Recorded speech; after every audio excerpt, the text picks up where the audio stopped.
আজকে ভেবেছিলাম আমি আপনাদের সাথে একটা নতুন রেসিপি শেয়ার করে নেব, কিন্তু সেটা আজকে হলো না। কারণ আমার মেয়ের সাথে একটু বেরু করতে বেরিয়েছিলাম। এই যে দেখতে পাচ্ছেন, আমার মেয়েকে নিয়ে আমরা একটু পাশের জঙ্গলে ঘুরতে গেছিলাম। ঘুরে আসার পর বাড়িতে ফিরে দেখলাম মা ভুট্টা ছাড়াচ্ছে।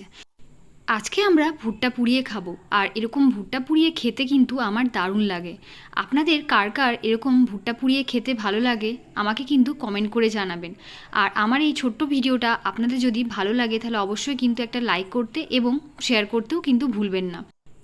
এই ভুট্টাগুলো দেখে কিন্তু বুঝতে পারবেন যে এটা খুবই কচি ছিল এবং দু একটাতে দানাগুলোও কিন্তু একটু কম ছিল।